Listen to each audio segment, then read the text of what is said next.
इस वीडियो में हम बात करेंगे पृष्ठावेश वितरण की।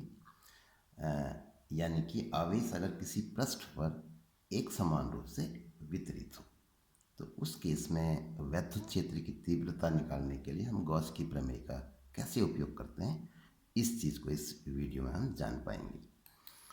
पहले देखते हैं कि किसी शीट के नज़दीक जो वैद्युत क्षेत्र की दिशा होगी, इसके विषय में एक मोटा अनुमान लगाते हैं कि वो किस नेचर का होगा। उसकी जो लाइन ऑफ फोर्स होंगी वो किस प्रकार से होंगी। एक बिंदु का चयन करते हैं, उसके बिल्कुल सामने उसकी सीध में अगर हम किसी आवेश के कारण बल देखें तो दोनों आवेशों को मिलाने वाली रेखा की सीध में बाहर को लगेगा पॉजिटिव टेस्ट चार्ज हमेशा रखा जाता है, तो पॉजिटिव पॉजिटिव रिपेल दूर की ओर को होगा।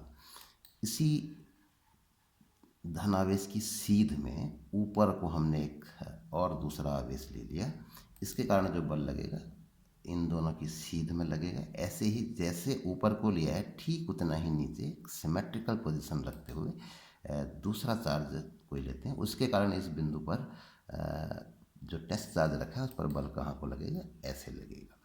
तो इस तरीके से तीन बल जो हैं यहाँ पर लग रहे हैं जैसे हम देख रहे हैं। अब इनका परिणाम ही हमको ज्ञात करना है, तो वियोजन विधि के द्वारा अगर प्राप्त करें तो सबसे सुविधाजनक होता है।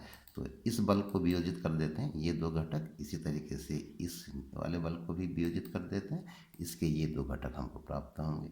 इनको हमने घटकों में वियोजित कर दिया तो इनका अस्तित्व समाप्त, इनकी स्थान पर ये आ गए। तो ये दो घटक क्योंकि हमने सिमेट्रिकल पोजीशन ले रखी है, जितना ऊपर उतना ही नीचे, तो एंगल बराबर होंगे, इनके घटक आपस में बराबर होंगे, तो ये भी एक दूसरे के प्रभाव को निरस्त कर देंगे। इस तरीके से जो परिणामी बल अब बचेगा वो इन तीनों का सदिश योग होगा। तो क्योंकि तीनों बल एक ही दिशा में है तो इनके अलजेब्रिक सम के बराबर होगा, तो परिणामी बल इस दिशा में कार्य करेगा। इसी तरीके से अगर हम इससे अगले वाले आवेशों के लिए लें और यही प्रक्रम करते रहें तो हर स्थिति में यही होगा। तो एक नेट बल जो है इस शीट के लंबवत दिशा में हमको प्राप्त होगा। बिल्कुल इसी तरीके से हमने ये एक वर्टिकल पोजीशन में लिया था, अगर हम हॉरिजॉन्टल पोजीशन में लें इसी तरीके से तो इसमें भी बिल्कुल ऐसे ही होगा। जो परिणामी बल प्राप्त होगा वो इस पृष्ठ के लंबवत प्राप्त होगा। अब क्योंकि आवेश का वितरण एक समान है और अगर हम ये मान लें कि सीट का विस्तार अनंत तक है तो हर बिंदु एक जैसी स्थिति में होगा, तो हर बिंदु पर बल का मान तल के लंबवत ही होगा। तो इस तरीके से अगर हम कई बिंदुओं पर बल रेखाएं खींचें जो वैद्युत क्षेत्र की दिशा को व्यक्त कर रही हैं तो वो इस प्रकार से होंगी, एक दूसरे के समांतर होंगी। अब क्योंकि एक समान वितरण है तो इसका मान भी एक समान होगा। तो हम कह सकते हैं कि एक समान रूप से आवेशित किसी शीट के कारण उसके नज़दीक वैद्युत क्षेत्र जो है वो एक समान होता है। तो इसका उपयोग हम आगे चलकर अब जब वैद्युत क्षेत्र की तीव्रता का मान निकालेंगे तो वहाँ पे हम इसका उपयोग करेंगे। तो आते हैं एक समान रूप से आवेशित अचालक प्लेट के कारण वैद्युत क्षेत्र की तीव्रता का सूत्र कैसे प्राप्त होगा। एक शीट ली गई है, तो जैसा कि हम गॉस की प्रमेय का प्रयोग करके इसे ज्ञात कर रहे हैं तो हमें आवश्यकता होगी एक गॉसियन पृष्ठ की, एक बंद पृष्ठ की। तो थोड़ा सोच समझ के ये जो पृष्ठ होगा यहाँ पर भी एक बेलनाकार पृष्ठ होगा। तो इस बेलनाकार पृष्ठ के लिए अगर हम देखें तो ये गॉसियन पृष्ठ है। अगर हम इसके वक्र पृष्ठ की पहले बात करते हैं, वक्र पृष्ठ पर ये कैसे लिया गया है, थोड़ा सा अगर डायग्राम से समझ में आ रहा है, ये जो गॉसियन पृष्ठ हमने ले रखा है वो इस शीट के लंबवत है, शीट के लंबवत दिशा में। तो इस तरीके से इसके वक्र पृष्ठ पर अगर देखें तो जो कोई एक क्षेत्रफल अवयव ले लेते हैं, जैसे ये हमने ले लिया, तो मान लो डी हम इसको कहते हैं, ये तो क्षेत्रफल की दिशा हो गई, वक्र पृष्ठ पर लिया गया। अब जो वैद्युत क्षेत्र होगा वो इस प्रकार से होगा, क्योंकि हमने इस गॉसियन पृष्ठ को शीट के लंबवत लिया है और वैद्युत क्षेत्र भी लंबवत होता है जैसा कि हमने पहले चर्चा की है। तो इस तरीके से ई और डी ए एक दूसरे के लंबवत होंगे।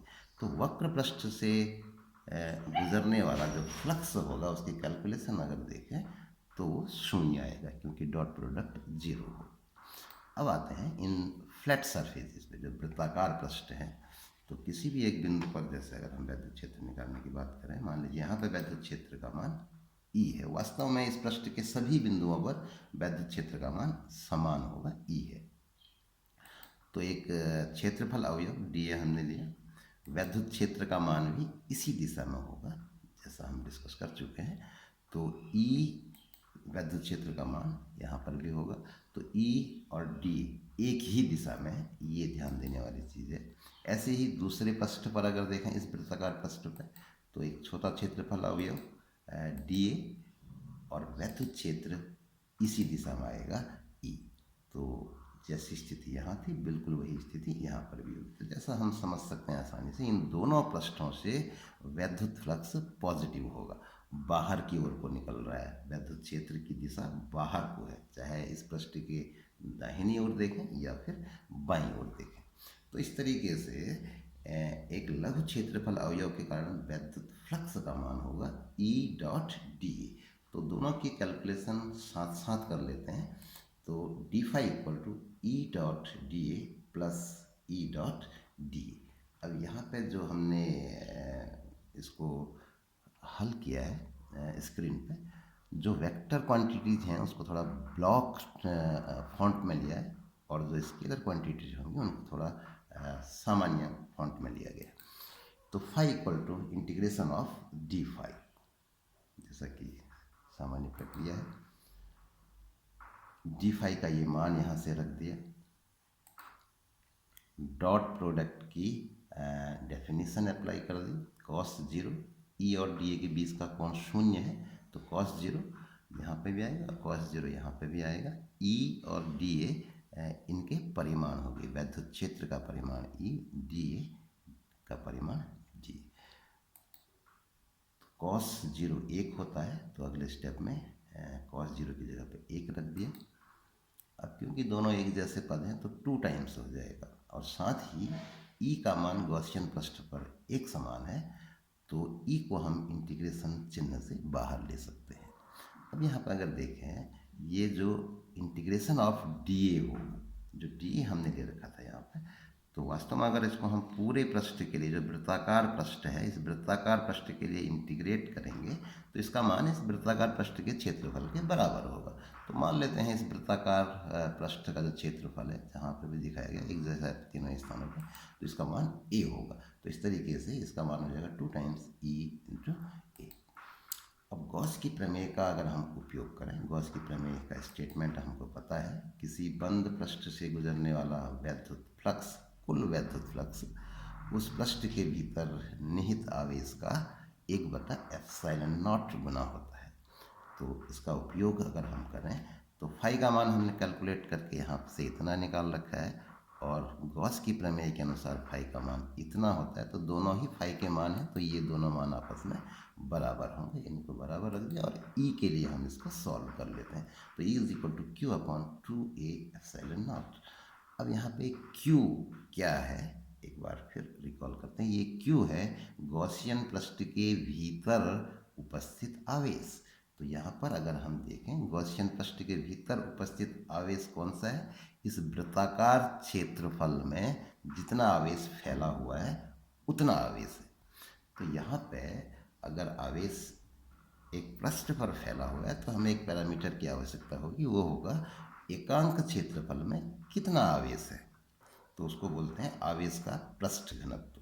तो ये हमको पता होगा किसी भी स्थिति में जिसकी हम बात कर रहे होंगे। तो अगर आवेश का पृष्ठ घनत्व सिग्मा हो तो क्यू का मान हो जाएगा सिग्मा इंटू ए, क्योंकि एकांक क्षेत्रफल पर आवेश की मात्रा सिग्मा, तो ए क्षेत्रफल पर हो जाएगी सिग्मा गुणा ए। तो क्यू का ये मान हम यहाँ पर रख देते हैं इस सूत्र में, तो ये चीज़ हमें प्राप्त होगी। इसको अगर सॉल्व करें तो ए जो है वो कैंसिल हो जाएगा, तो हमको मिलेगा सिग्मा अपॉन 2ε0। तो इस तरीके से हमें एक समान रूप से आवेशित अर्धचालक प्लेट के कारण वैद्युत क्षेत्र की तीव्रता का ये सूत्र प्राप्त हो जाता है। तो इस सूत्र में एक चीज़ हमें ध्यान देनी है कि इसमें पृष्ठ से दूरी नहीं आती है। तो जैसा हम शुरू में डिस्कस कर चुके हैं कि इसके आसपास वैद्युत क्षेत्र एक समान है, तो दूरी पर निर्भर नहीं करेगा। तो इस सूत्र को इस तरह से कहा जाएगा कि शीट के समीप वैद्युत क्षेत्र की तीव्रता E बराबर सिग्मा अपॉन 2 एप्सिलॉन नॉट। इस एपिसोड में इतना ही।